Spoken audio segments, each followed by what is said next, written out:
She posted, "Sometimes you have to break someone's heart to find your own happiness," with a photo of her and her fitness trainer. I didn't unfollow. I just quietly moved out, took my name off the lease, and blocked her number. 3 weeks later, the landlord was calling her about the full rent she couldn't afford. So, I'm a 32-year-old guy, an architect. For the last 5 years, my life was built around my girlfriend. We had the apartment, the dog, the whole 9 yards. I thought we were building a future. She was a marketing manager, and I thought pulling her weight financially. Turns out, I was wrong about a lot of things. It all blew up on a random Tuesday night. I was just chilling, scrolling through my phone after a long day. She was at a late yoga class, which had become a surprisingly frequent thing over the past month. Then I saw her post. It was a selfie of her, all smiles, with some ridiculously buff guy I'd never seen before. The caption was a real kicker. "Sometimes you have to break someone's heart to find your own happiness." Her fitness trainer, apparently. The post was public. She wanted the world to see it. She wanted me to see it. My first thought was to blow up her phone, demand to know what was going on. But then this strange calm washed over me. Getting angry was what she expected. A big, dramatic fight would just feed into her narrative. No, I wasn't going to play that game. I decided to play a different one. I didn't unfollow her. I didn't even unlike the post. I just closed the app and opened my laptop. I spent the next hour drafting a very careful email to our landlord. Our lease had a clause, one I'd insisted on when we signed, that allowed one tenant to be removed if the other tenant agreed to assume full financial responsibility. I knew she'd never agree to that outright, so I had to be smart. The next morning, I was the picture of normalcy. When she came home, humming and talking about her intense workout, I just nodded and smiled. Inside, I was already moving on. I called my best friend, who happens to be a lawyer, and he gave me some solid advice. Document everything and don't show your cards until you played them. So that's what I did. I started quietly moving my things out. A box of books here, a few changes of clothes there. I took them to a small storage unit I rented that afternoon. She was so wrapped up in her new happiness that she didn't even notice her life with me was being packed into cardboard boxes. The most important step was getting her consent. A few days later, I sat her down. I told her in my most sincere voice that I was feeling a little lost and needed some space to think. I suggested I move out for a bit to clear my head. To make it easy for her, I offered to keep paying my half of the rent and utilities for the next 2 months while I figured things out.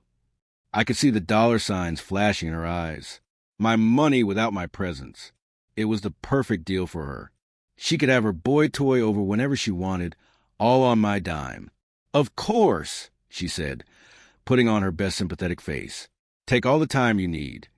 I asked her to just text me that she was okay with the arrangement, so we had it in writing. She did, without a second thought. That text was my golden ticket.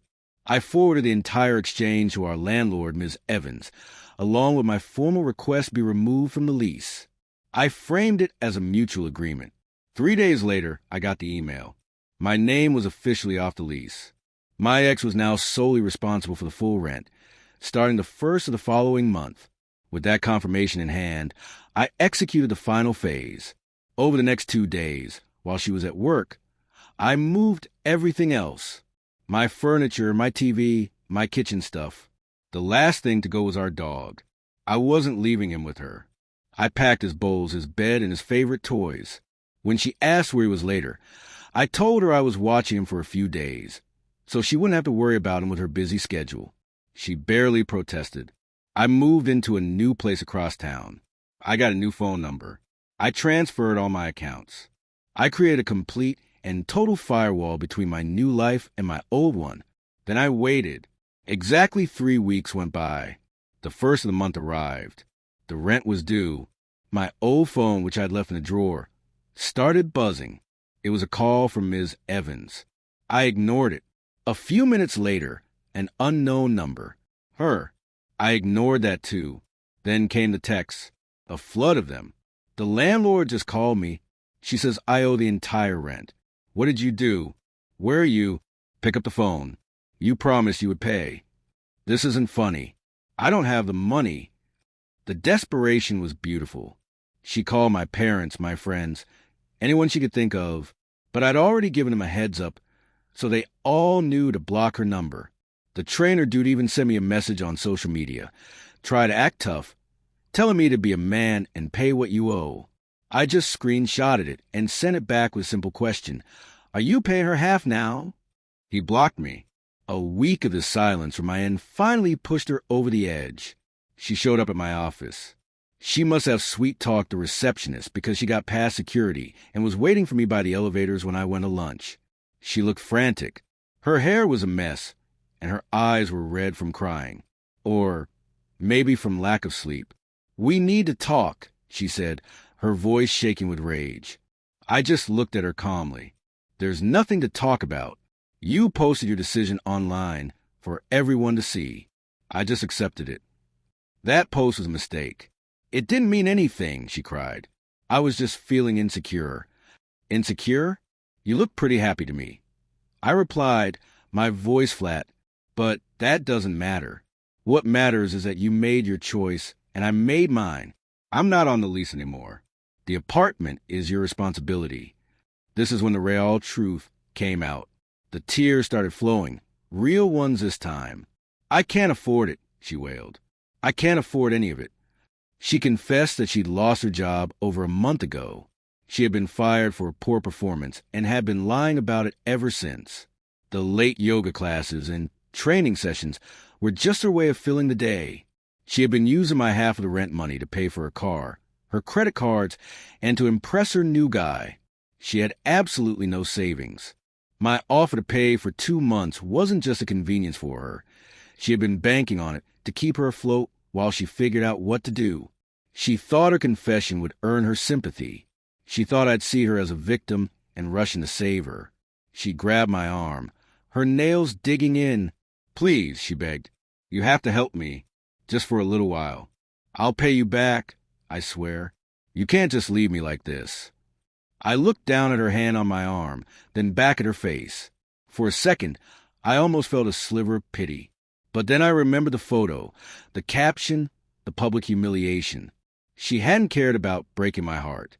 She only cared when the consequences of her actions landed on her doorstep. I pulled my arm away. No, I said, the word hanging in the air between us. You wanted to find your own happiness. This is it. This is the life you chose. You just have to pay for it now.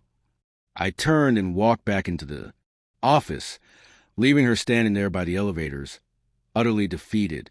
The aftermath was predictable. Ms. Evans started the eviction process. A mutual friend told me my ex tried to get the trainer to move in with her to split the rent, but he vanished the second he realized she was jobless and broke.